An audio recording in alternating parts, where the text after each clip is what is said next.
Hi everyone, it's Lay, continuing my series of swatching handmade dot cards sent to me by Kim with 6 paints by Qor. The paint I'm currently swatching is Phthalo Green Blue shade, which is actually from my collection, though I've only ever swatched it once for my swatch binder, and I neglected to film it when I did, like a good YouTuber. Qor is created by Golden, a brand probably better known for its wide variety of acrylics, grounds, mediums, varnishes, and more. Something you'll see very prominently in Qor's branding is that these are modern watercolors. They're supposed to be vibrant and intense with minimal drying shift, incredibly smooth, and the top one, they use an exclusive synthetic binder called Aquazol. I will get back to this one though in a few moments, so let's get into the swatches. This first paint is Green Gold, created from PY129 azomethane copper complex. With Qor, they offer a mix of light fastness ratings. Some paints are labeled with ASTM ratings, which is the standard for watercolors, and some are labeled with their own golden light fastness ratings. Green Gold is labeled as good, though the pigment itself is typically light fast. This is a vivid olive green in the mass tone that dilutes into a very bright yellow green. For comparison, I previously swatched Daniel Smith's Rich Gold Green, which I liked a lot more than I anticipated, but I actually think I prefer the Qor version. It's just so intense.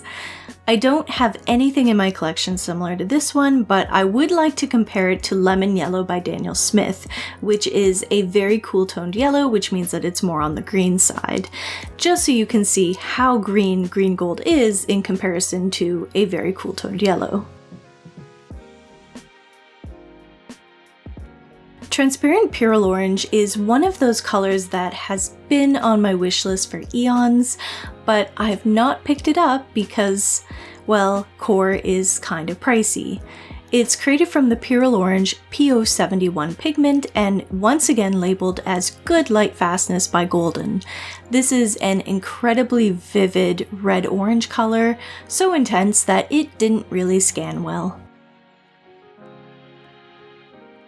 This one is really hard to compare to anything because I just don't have anything that is either as transparent and saturated in the same kind of color family.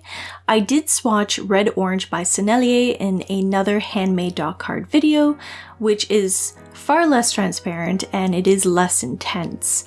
I really don't have many oranges in my collection aside from Permanent Orange by Daniel Smith, which is a lot more yellow. Qor's Quinacridone Gold is created from the pigments PO48, Quinacridone Orange, and PY150, Nickel Azomethane Yellow.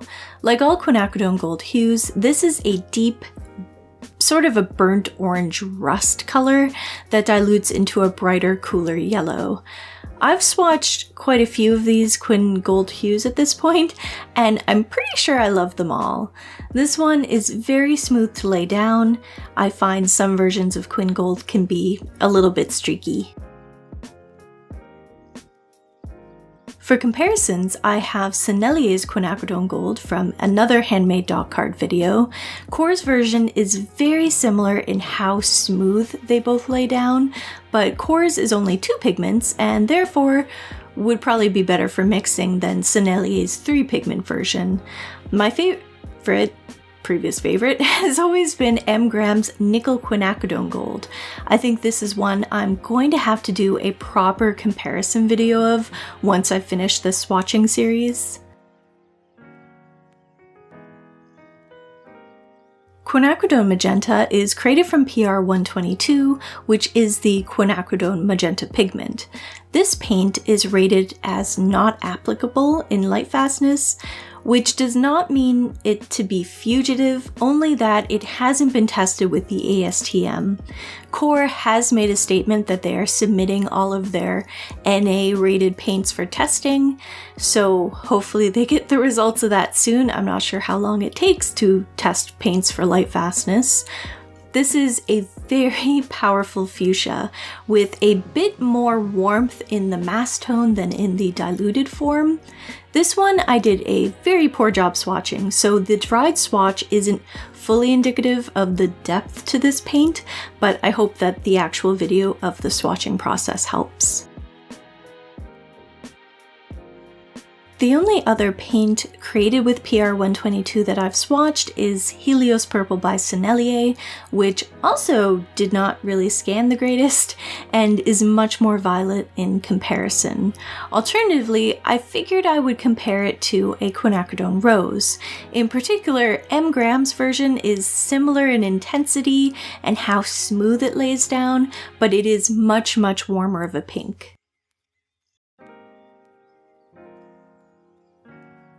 Kim knows me all too well and blessed me with so many different versions of Dioxazine Purple that I am at a point where I don't know which one is my favorite. This is created with PV23, the Dioxazine Purple pigment. I don't know if there's any Dioxazine Purples that aren't created with PV23. Qor's is a very cool toned purple, perhaps the coolest and blurplest of them all. It is so intense. I honestly found it really hard to control, which I think you can tell from the dried swatch. Qor's Dioxazine Purple is very similar to the depth and intensity of Daniel Smith's Carbazole Violet, which I think fares the best in light fastness ratings out of all the ones I've ever tested. It's also similar to Sennelier's Dioxazine Purple, though Sennelier's is much more of a violet purple. Like the Quinacridone Gold, I plan on making a video comparing all the Dioxazine Purples I've tried to figure out which one is my favorite because I'm so torn.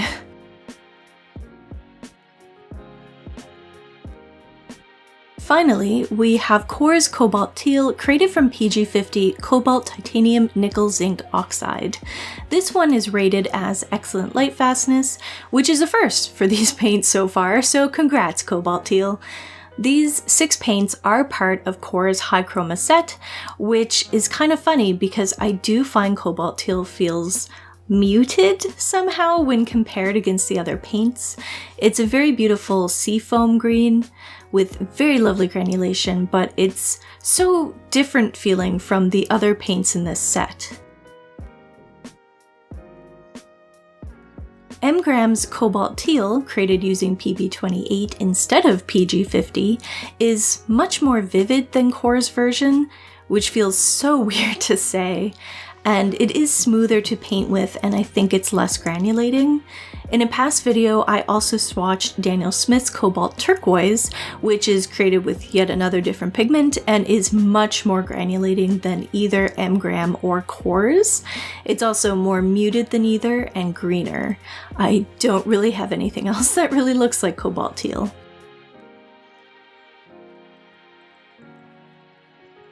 Before I stop rambling about Qor, I do want to talk about their Aquazol binder and how it affects the paints with quick dispersion tests, which I don't usually do in my swatching process. The majority of watercolor paints are created with a binder called gum arabic. Golden has an article discussing the science of Aquazol in comparison to gum arabic that I will link down below in the description box.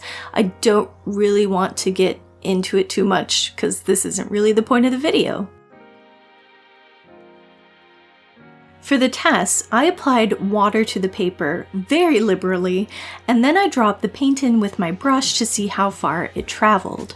I also painted blocks at the bottom of the page to see how far it would spread in a case where you're actually painting.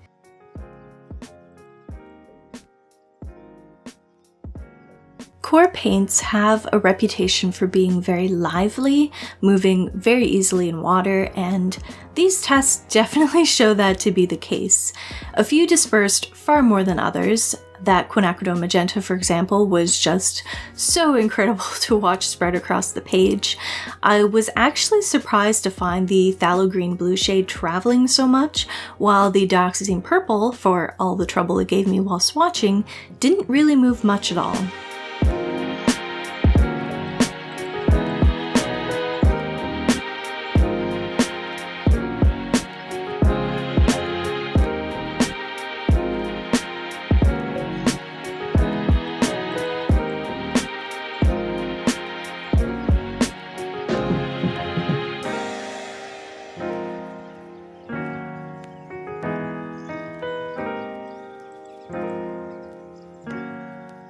Here are the dried swatches of the dispersion test after all was said and done.